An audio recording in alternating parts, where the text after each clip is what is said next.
आप मुझे केवल कुछ मिनट का समय दो। मैं आपको क्लास 10th वाला देख रहे हो, वो जो रासायनिक अभिक्रिया है ना, उसका पूरा का पूरा बायोडाटा आपके चरणों में नहीं ला दिया। फिर आप कमेंट सेक्शन खाली पड़ा है, जो लिखना होगा आप लिख सकते हो। बशर्ते आप कॉपी कलम लेके बैठो, आपको कुछ चीजें नोट करना है, मैं जो बोलूंगा उसको लिखना है एकदम कुछ ही मिनट में, पूरा चैप्टर का पोस्टमार्टम।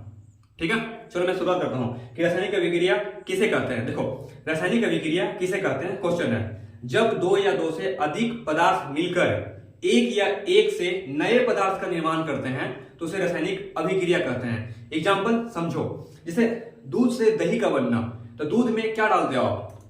दूध में डालते हो जोरन, वो दही नहीं है, जोरन डालते हो, नो डाउट उसी का रूप होता है। तो देखो, दही बन गया, नया पदार्थ बन गया, कैसे? अभिक्रिया करके। तो क्या हो गया आपका? रासायनिक अभिक्रिया हो गया।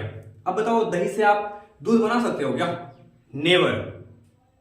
क्लियर? अब आते हैं रासायनिक समीकरण किसे कहते हैं। देखो, रासायनिक अभिक्रिया को शब्दों के रूप में ना लिखकर हम तत्वों को संकेतों और सूत्रों के रूप में लिखते हैं, जिसे रासायनिक समीकरण कहते हैं। खत्म। झूठ में आप 1.5 घंटा 2 घंटा लोगों का वीडियो देख रहे हो, क्या फायदा? अब आता है रासायनिक समीकरण को संतुलित करना क्यों जरूरी है, कितना इजी है। देखो, इसमें एक नियम है, द्रव्यमान संरक्षण का नियम। और इस नियम क्या कहता है कि किसी भी रासायनिक अभिक्रिया में द्रव्यमान को ना तो नष्ट किया जा सकता है, ना ही उत्पन्न किया जा सकता है, बल्कि दोनों तरफ परमाणुओं की संख्या को बराबर किया जाता है। आप जो सुन रहे हो उसे आप लिखो, समझ रहे हो। अब आते हैं अभिक्रिया में रासायनिक अभिक्रिया के प्रकार। तो देखो, उसका प्रकार है संयोजन अभिक्रिया। तो संयोजन अभिक्रिया मतलब जुड़ना होता है, मतलब ज्वाइंट होना, जुड़ना। जिसे समझो, मान लो क्या, कोई तत्व ए है और कोई तत्व बी है, हम पढ़ा रहे हैं संयोजन अभिक्रिया। अब ये जो जुटेगा तो क्या बनेगा? ए बी, तो ज्वाइंट हो गया, जुड़ गया, बन गया। यानी कि जब दो या दो से अधिक पदार्थ मिलकर एकल उत्पादक का निर्माण करते हैं तो उसे संयोजन अभिक्रिया कहते हैं। अब बोलेगा नहीं, इसका ओरिजिनल एग्जांपल दो, तो देखो, C+O2 क्या बनाएगा? CO2। ये हो गया संयोजन अभिक्रिया का एग्जांपल। अब आते हैं वियोजन अभिक्रिया। इसे सुनना, जब कोई यौगिक टूट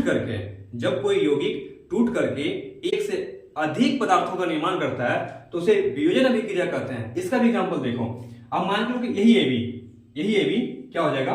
टूट जाएगा, तो A+B फिर से बनाएगा। इसको ऐसे समझते हैं, CaCO3, इसको तोड़ो तो क्या बनेगा? CaO+CO2। तो हो गया वियोजन अभिक्रिया। अब आता है विस्थापन अभिक्रिया।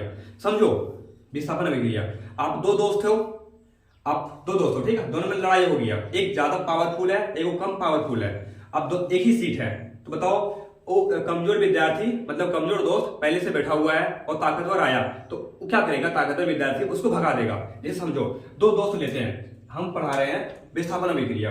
दो दोस्त लेते हैं, एक दोस्त नाम का Fe है और एक दोस्त Cu है, और Cu दोस्त का जो सीट है वो SO4 नाम का कोई सीट है।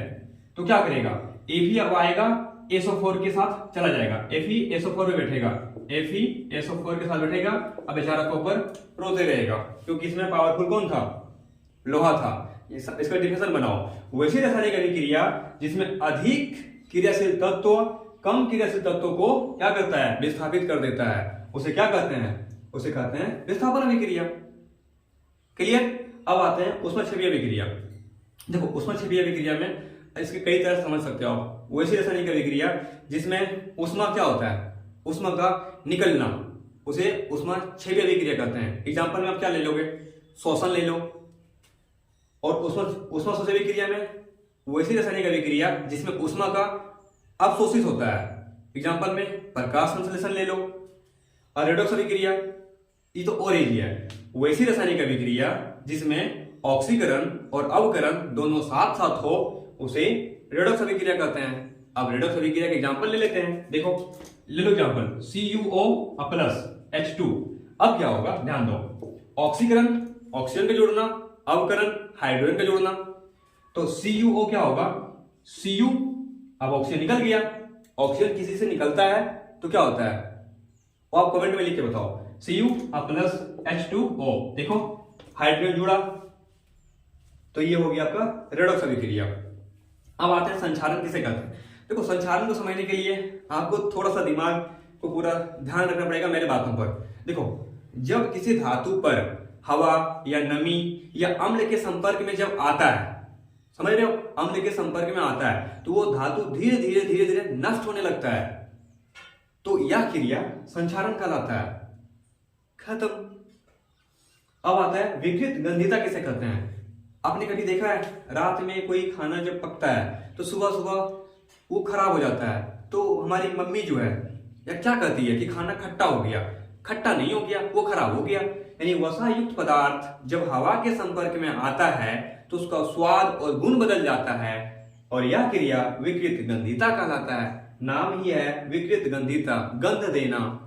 अवक्षेपण अभिक्रिया किसे कहते हैं, इसको समझने के लिए सबसे पहले आपका दिमाग एकदम सही जगह पे होना चाहिए। समझाते हैं।